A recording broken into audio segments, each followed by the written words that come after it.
we're getting into now things that we cannot go back and review many times, so we're gonna see this one time and just keep going. But it's gonna get a little complicated as we get into Photoshop. So the more notes you take, the better. But what we're gonna do is we're gonna export this view in 3 different ways. All right, you're gonna pick your best view. We talked about that the last time. If you have your project, why would you do that, right? What would it be what would it be the back of the building? So your nicest view, the one that works with your picture, with the picture that you're selecting. Let's try to get the closer that we can to that. And then we're gonna save this view, and we're gonna export it in 3 different ways. And we're gonna call them, one is gonna be lines, okay? The other one, lines only. The other one is gonna call materials only. And the other one is gonna call shadows only. All right? And I'm gonna guide you through this next class. But what basically we're gonna do is we're gonna take, let me turn the shadows on.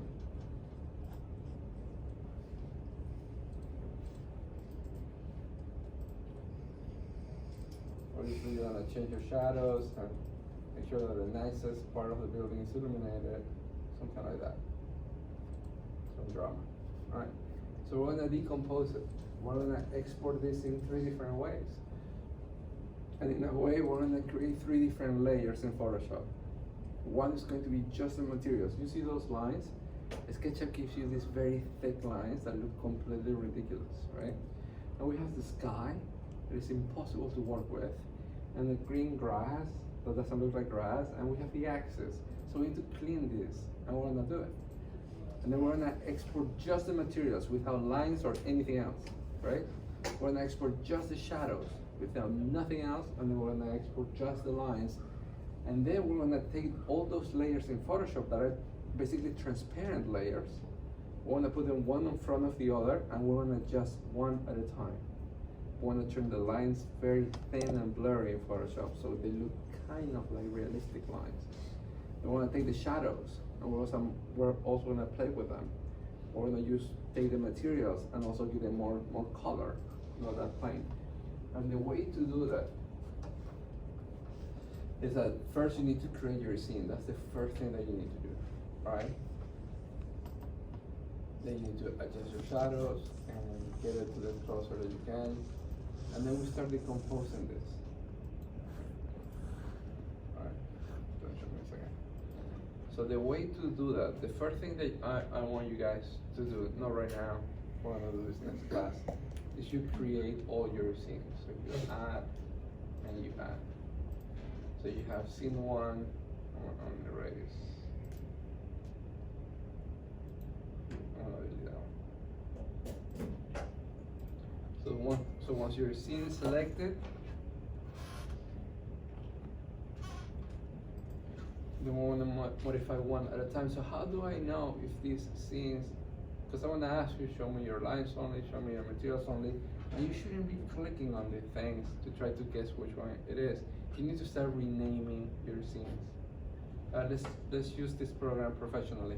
How do you rename them? On your right, on your menu, on your default tray, there are many different tabs. One of your tabs is called scenes, and everything that you created is there. All the scenes that you created go there. It's time to rename them. So you should have scenes for your section. You should have scenes for your perspective, and all you have to just click on those things, right click, and go to rename, and it gives you, right?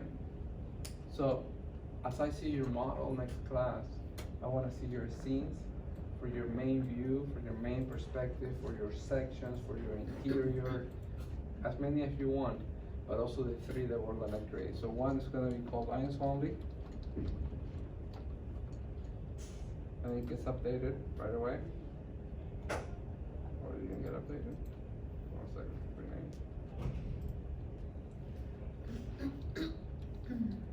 Enter. There you go. The next one is going to be called materials only.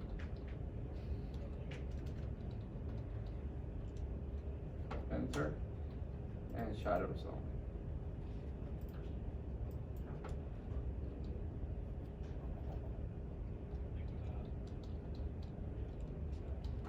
No fault typer. Alright. And the same thing got updated back there. So as I go around and say, show me your shadows only, you just click there, and you click there, and click there. So how do we create these three different views of the same model? The next thing that you do after you create your scenes, when you find a nicer view that you like, or perspective, you create the scenes, we're gonna go to styles. And when you go to styles, this is super cool. By default, SketchUp gives you different ways that you can see your model. Right? We could do that. And when we create a portfolio, I actually ask you guys to do something like this for your cover page. So your second project, which is more organic and irregular and cool, if you just go to styles and do something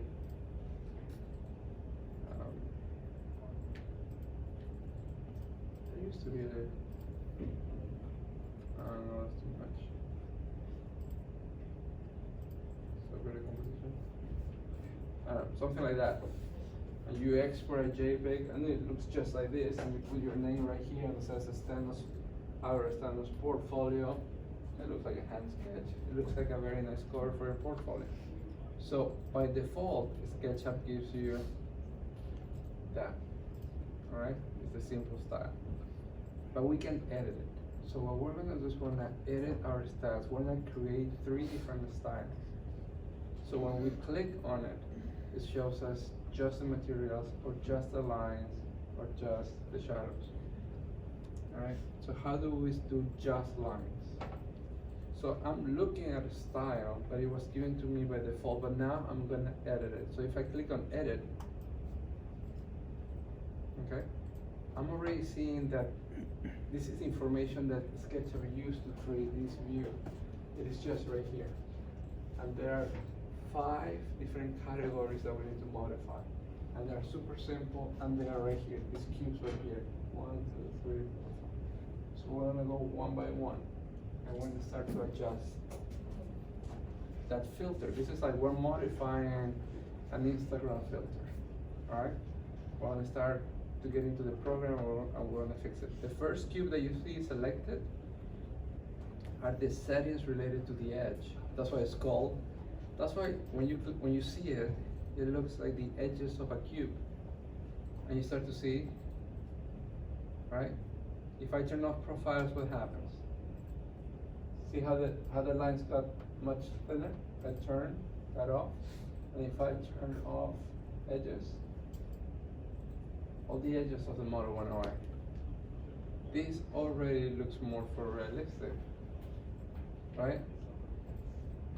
So we need that. We're gonna turn off. One second.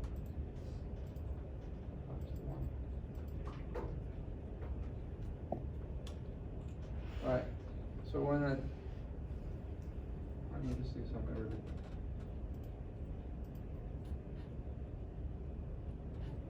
Alright, so we're gonna turn off profiles and just keep edges on, which is the minimum value that SketchUp can give you.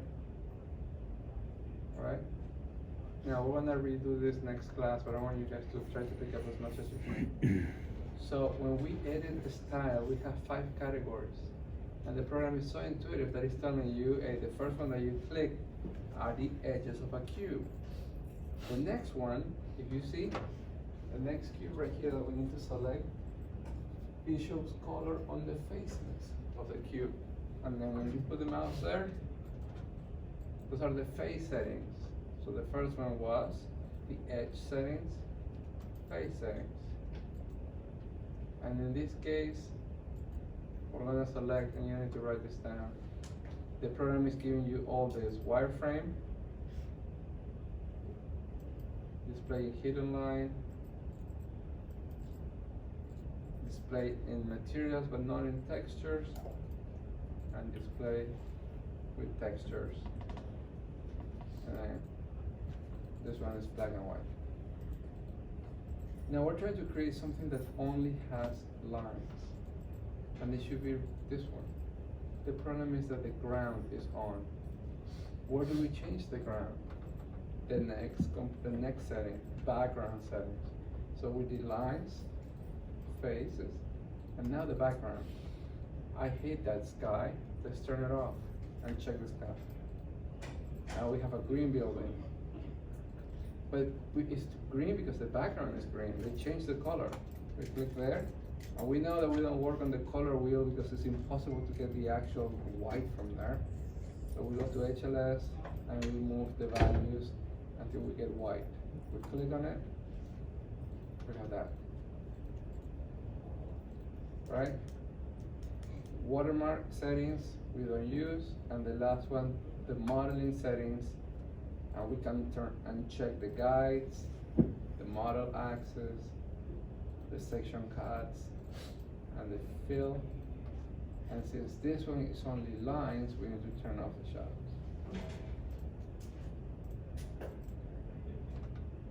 This is ready to be exported. Alright, this whole process of modifying a style is super helpful because 90% of the work that we do in SketchUp is presented somewhere. So here you know how to adjust the thickness of your lines, right? When you go to edit, the first thing that you do is you modify the thickness of your lines, because SketchUp can give you a profile of 3,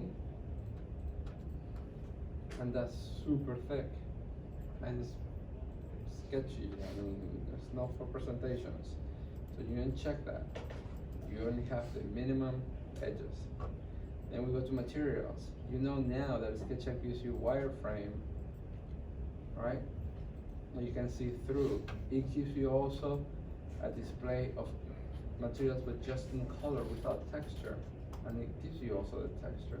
And it also gives you the X-ray if you want to see through all this cool stuff. These are just settings. In this case, we only want white, but not X-ray. All right, and then we know how to change the background. We just erase the background. If you want to be in the sky back and the ground back, that's what we got. Now, this background is impossible to work with in Photoshop because it is a gradient. So we cannot bring. So what Photoshop does, we start working on. Photoshop selects pixels that have the same value. So it's very easy when something is completely green, Photoshop can select that and we can erase it and put a different sky. But when the sky is a gradient and it's lighter here and darker there, Photoshop has a super hard time trying to understand what is it that you're trying to delete. There are so many pixels there, and they have different values. So we're not gonna bring any of that. And we're gonna turn that off, turn the ground off, and we learn how to manipulate the program better. So we're gonna export a JPEG like this, all right? So one of the JPEGs that we're gonna export is going to be just like that. And this is the lines only JPEG. The next JPEG that we're gonna export is materials only. So how do we bring the materials back? Follow me. We go back to we're still on edit, but we go to face settings. And we wanna use the one that says display using textures. And when we click there, all the materials are back, but we don't need the lines because it's called materials only, just materials. So we need to turn off the lines, but you guys know how to do that. You go back to the line, and you turn off the edges, and all the lines went away, and it's just materials. And we're gonna export this as a JPEG, all right? And the last one, we're gonna export shadows only. We're gonna turn on the shadows, turn off the materials, and turn off the lines. Just shadows. And we're gonna have so much fun in Photoshop, just blending these images together. We're gonna learn blending modes in Photoshop, layers in Photoshop, and it's just a great excuse to really, these are, a little bit of a painful exercise, But after this exercise, you're gonna be super confident in Photoshop that you can edit the heck out of it. Alright, so trust me, it's gonna look good. It's gonna be kinda rough. I think Photoshop is, yeah. But it's such a professional program. So it's good that you guys know it. Every architect knows 10 programs, so you need to know Photoshop. Alright? So this is what I want to show you. I'm gonna guide you through this step by step. Next class we're gonna do it together. We're gonna export everything, we're gonna blend everything in Photoshop, and then we're gonna start manipulating our work in Photoshop. However, as you know, as you can see, your model needs to be done. Because once we export, Alright? And just a word of warning, there are so many things that maybe you brought to the model that we don't need to export to Photoshop. So if I want to do a SketchUp model, I can get a tree from SketchUp, from the SketchUp warehouse. But that's only if I want to stay within SketchUp. So there are so many things that you can say that you can do just within SketchUp. If we're going to turn this for realistic, everything that looks fake has to go away. So if you brought a little bush or something that doesn't look real, just before we export, you're going to click on it, you're going to right click, and you're going to hide it. So when we export our image, it's nice and clean because we're going to use photorealistic stuff.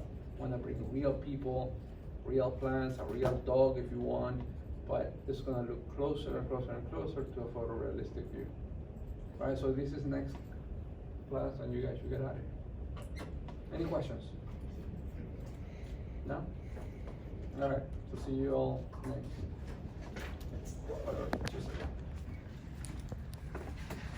And those of you that went to the thing, to the event, I do need something for your 5 extra points for the